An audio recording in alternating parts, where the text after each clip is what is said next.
Hello and welcome to Sensei podcast. This is Manos Brilakis discussing with leaders in the field of CTO and complex PCI. Sensei means teacher or master in Japanese. The goal of the Sensei podcast is to help you learn and improve in CTO and complex PCI so that you can become the best that you can be and offer your patients the best possible results.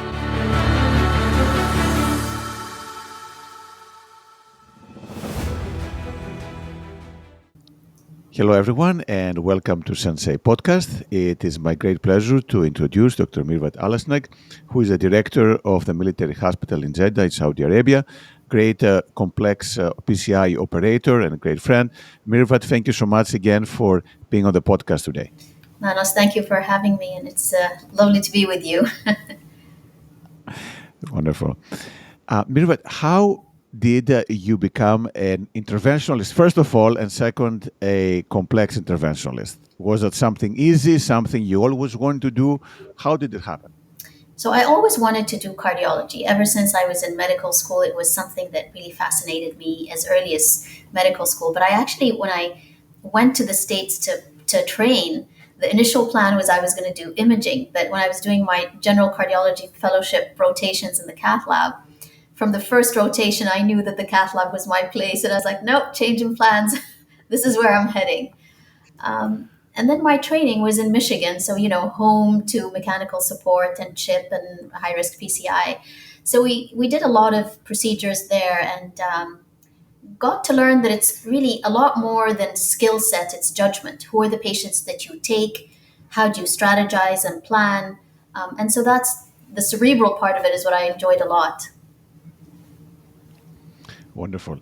And how did you decide to go into the complex versus doing structural, for example, or peripheral, which are also fairly prominent areas of intervention?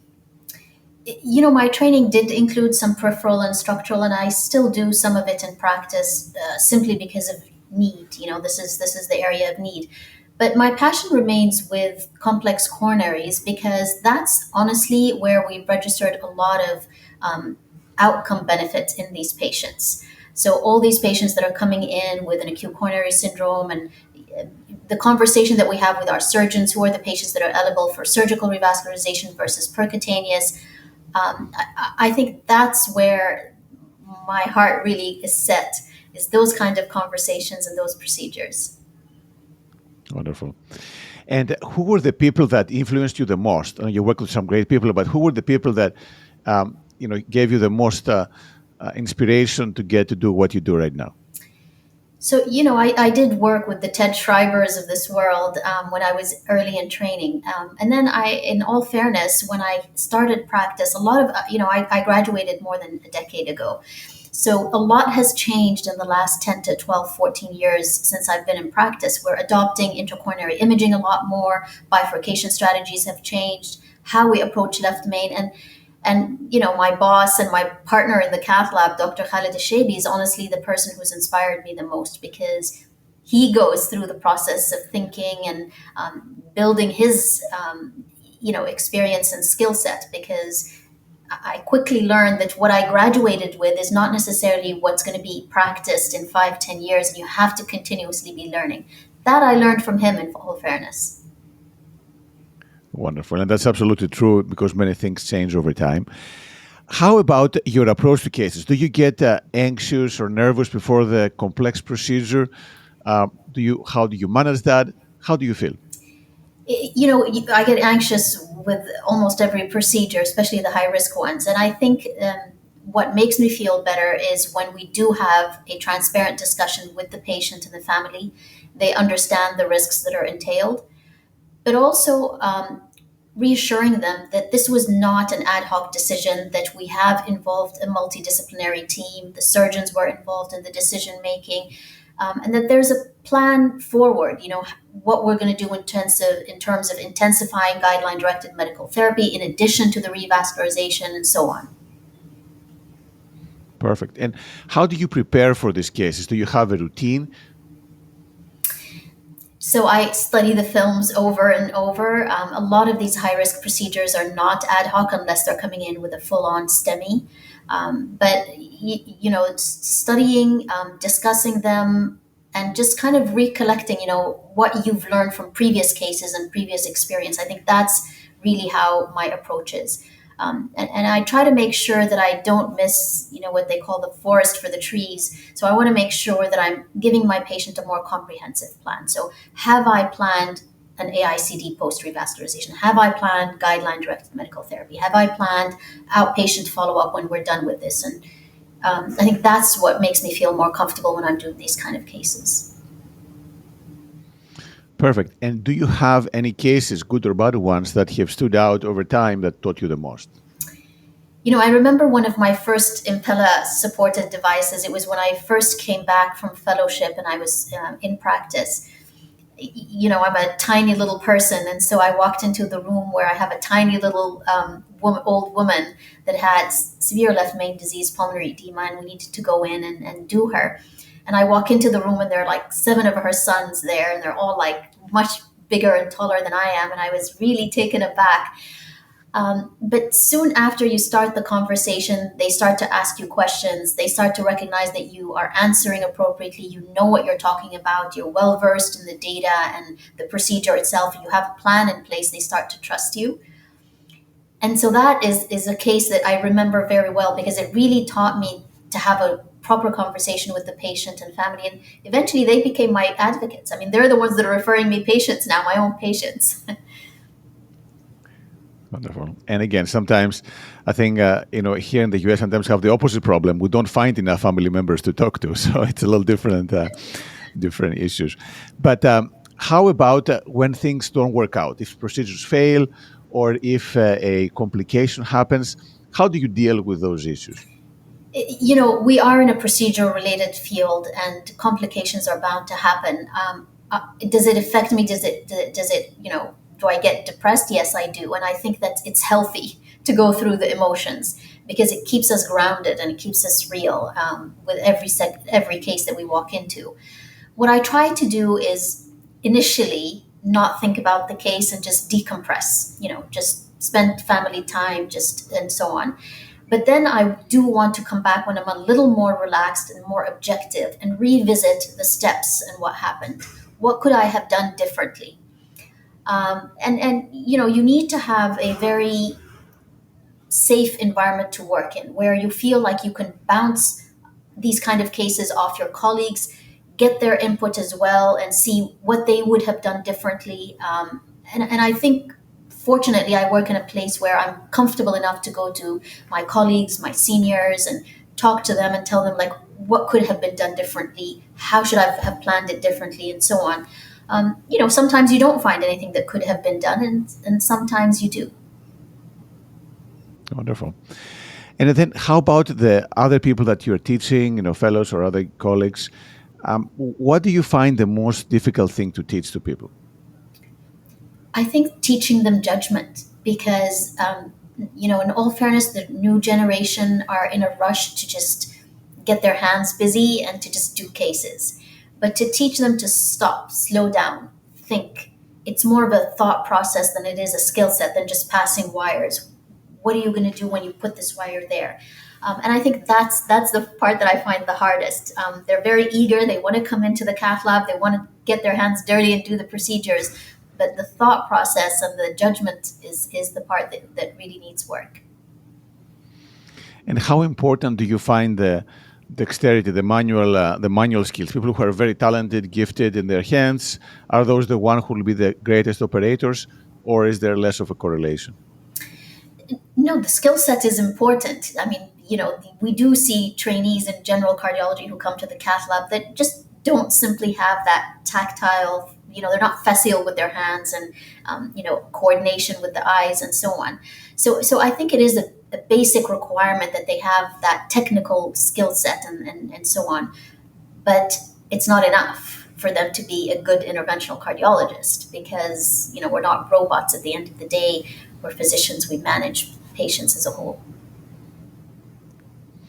And how long do you think it takes to become a good operator?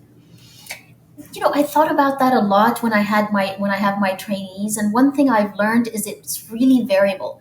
you have it's very individualized. There are those who really learn a lot from a single case and just have that skill set and frame of mind. You have those who need a little longer. I wish we have programs that are more tailored, but it's obviously very, very difficult. I do think for general interventional cardiology, 1 year suffices, although the numbers are going down globally. But if you want to do more subspecialties, so CTOs or complex PCI or structurals, definitely you need an additional year to pick up that additional skill set of image acquisition, image interpretation, and so on. Wonderful. So not only you've been a tremendous operator, but also you've participated in a lot of incentives, both for women, the Win in Sky, and in other societies, research as well. So how does that all fit, and how easy did you find? I know now the women are much more established in the cath lab, but a decade ago, as you said, it was much more infrequent. So, and that's thanks to your efforts and many other women's efforts as well. So, how do you find this environment, and how do you think it affects the learning of the women who want to become interventionalists? I think we've made progress in recent years. I think societies are committed now to diversity and inclusion. And so there are programs where they are trying to create platforms for women, for early career, for fellows in training, where they become part of the conversation, part of the process, where there are additional skills that can be taught, like research or leadership and administrative roles and so on. So I think we have a ways to go, but we've certainly made tremendous progress. I mean, we have registered progress. I am seeing more women interested. I am seeing many men creating spaces for women, and I think the conversation is a lot more pleasant now. So I am seeing men and women leaders who are reaching out and saying, what can we do? How can we help? And that in itself is very promising. And it is important to do it for a simple reason. When we look at our women patients, one of the things that confused me most when I first started practice was antiplatelets. There was controversial data, some that say double loading women did better, the gravitas, and some say they didn't. So which is it? Some say the bleeding risk is higher, some not. And so you eventually start realizing you do need a little bit of dedicated research, whether it's in structural heart and women requiring more anticoagulation and so on during their childbearing years. So these are questions that need to be answered. And as a field, we owe it to our patients to get those answers. Perfect. Yeah, again, you've been instrumental in doing that. And also, as well, when it comes to safety, and there has always been a lot of concern, I think, for many women to not be in the cath lab for two reasons. One, the radiation. The second, the irregular hours and the late nights and everything. And how do you think things have evolved in that way? So again, I think in terms of radiation exposure, there are a lot of programs now, fellowship training programs, that are allowing women to have more flexible training, where they're allowed at certain months to, do more research, for example, and then come back and catch up, so to speak. In terms of radiation exposure generally and having proper radiation protection for pregnant women and so on, once again, we're also addressing that. Industry partners are helping us a lot right now. There are different protection software, equipment that is now available where women or operators in general don't have to wear their lead, but the lead is around the X-ray machines. And several iterations of that are now available, robotic PCI. So it is an exciting field, and a lot is happening that is perhaps helpful to women as well. Wonderful. And then in terms of the stress, traditionally the intervention has been a little stressful with the STEMI calls and late night or early morning, and that's potentially less friendly for families. So I know people are getting over it, but how did that happen, and how much are contemporary women cardiologists who want to do intervention are being comfortable with all that? There's a lot of misconceptions that revolve around that. When we look historically at, for example, OBGYN field, there were always a lot of women in that field than men. And they get called in the middle of the night for deliveries and all sorts of times of the day. So I think it was just a matter of cultural change in the field of interventional cardiology that women are capable of coming in at 1 and 2 a.m. for STEMIs and emergencies, and to just accommodate them and welcome them. And I do see, I was part of Sky Win over a decade ago, and the number of women was limited. Today, it's a big community, and it's refreshing to see that, and it's it was a collective effort from everybody. Yeah, no, and congratulations again, because like it's really made a change. And I think, I mean, I see myself in the various meetings. There are many, many more women who are in intervention or going into intervention. But how do you keep yourself the balance? So you have a busy clinical practice, a lot of meetings, a lot of responsibilities. How do you keep in good shape to be able to do all this? So I'm not your best example. I used to exercise, and then the trips and the workload and the on calls just really throw me off, and it's hard for me to get back into the routine. I try to pair up with my husband because he's really good at this, but he's much better than I am in terms of discipline. But I think it's important to, just as you build your core in terms of strength to where they're led and so on, and exercise, it's important to also decompress, take a little bit of time off where I'm not answering emails and messages, but just reading a book and relaxing, and I think that is also very important to just clear your mind, and maybe not long vacations, but just frequent short days here and there where you're not working all the time. Wonderful.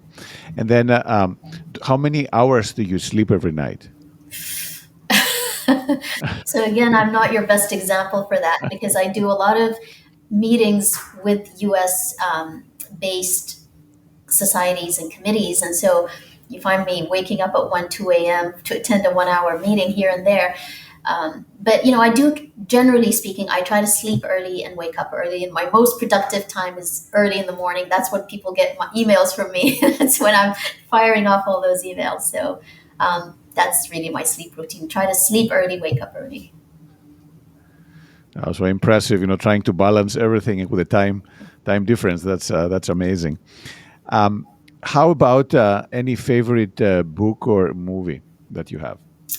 So movie, I really like The Shawshank Redemption. It was just great acting and a great story that said a lot. Really moved me, actually.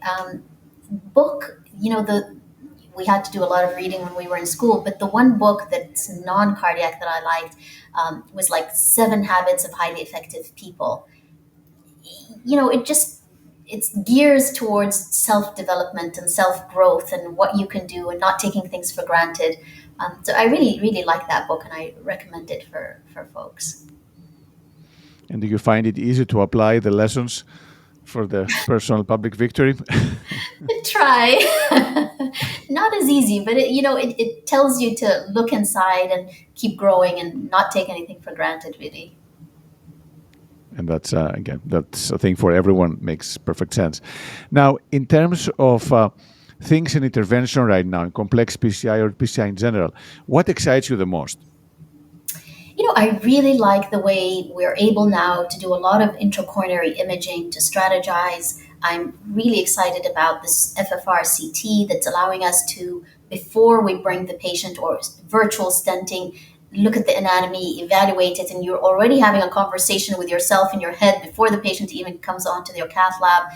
You have that conversation with your patient and the surgeons before they come, and you're already well prepared. So I think that's an exciting space, actually, that I think will continue to grow in years to come. Yeah, absolutely. No, CT is growing, and right now, actually, maybe you see the same thing. We're doing quite a few PCIs for CTOs and other complex left mains based on the CT. They come straight for the PCI even before they had a diagnostic angiogram. So you're right. I think we are going to see this more and more. How about the research part? Any things that you're particularly interested in? I'm glad you asked that. We're really trying to generate local data. I think we very quickly recognize that our population are different. Smaller body surface area, multiple comorbidities, a lot of risk factors like diabetes and so on. So they actually have smaller vessels with diffuse disease. And so it's very important that we do a lot of introspection, so to speak. So again, how do our patients do with mechanical support? How do they respond to antiplatelet therapy? Are they a higher risk of bleeding or lower risk of bleeding? We don't even have appropriate measurements for left main circ and LAD in terms of intracoronary imaging. We don't know. Are we closer to a Caucasian population? Are we closer to the Asian population? So these are areas that I'm really looking forward to working on in the years to come. Wonderful. And then, what are you most proud of from the things that you've done so far? What are you most proud of personally or professionally? Well, personally, my kids. I mean, it's just so refreshing to see them and see them grow into their own. They're in that phase where they're developing their own personalities, and it's nice and refreshing to kind of see that and think like, oh wow. I mean, they're little humans that are actually having opinions of their own. So that's the one thing I'm really proud of. It's just nice to see a younger generation's just full of energy and ready to go. Professionally, I still enjoy seeing my trainees when they graduate and they've got into their practices, and it's like, oh wow, okay, so we are making a difference. Wonderful. And again, you've done a lot of impact there. So, if you had to summarize for people who are starting and they want to do PCI and they're considering complex PCI, but they're not sure about how to achieve this, what are the key things that they should be doing to be successful and learn and be the best they can be? So, my sincere advice to folks who have just graduated and gone into practice is you need to gain the trust of your patients, your colleagues, your administration. So, it is key that in your first year you show safe judgment. So, I would not take very high risk patients because you do want to make sure your mortality rates, your complication rates are within reason. I would also recommend having real documented conversations, but also pairing up. You know, it's always nice to have a second pair of hands, a second head with you to help you plow through these complex cases, particularly early on in your career. And I think some people are a little too eager and are afraid to being overshadowed. And I reassure them that does not happen. You will stand your place when you get good outcomes. And there are different routes to do this. One is to do a dedicated extra year in whichever field you decide, structural, peripheral, complex, or to go straight in practice and then get experience slowly by slowly. What are your thoughts about the pathways and how they can fit in everyone's personality and goals? Ideally, I think folks should take proper training because the training allows you to digest the evidence, go through the procedures, and generally the centers that offer it are high volume centers, which is what you need. You need to see a spectrum of pathologies and schools of doing things. If you're not able to, for whatever reason, financial, family, what have you, then there are always options of proctorship, having proctors come in and do cases with you, and do have a safe pathway rather than just diving in and deciding to explore things on your own. I think patient safety has to come first. Wonderful. And Mirvat, you done so much. What is next for you? What is the next big thing? What do you want to do next? So really, I've taken up an appointment in the research center here at our hospital. And so really my next horizon is going to be research. And I'm really hoping to focus on regional data, generating both retrospective, prospective registry data, starting to encourage folks to understand what randomized data mean and their value. And so that's what's in the horizon for me. Wonderful. Well, looks like you have your plate full in multiple roles, clinical and teaching, and now research to an increasing extent. So congratulations again, Virpal. Thanks again for spending the time with us today. I think many people, men and women, will find it very useful. And congratulations again. Thank you for having me.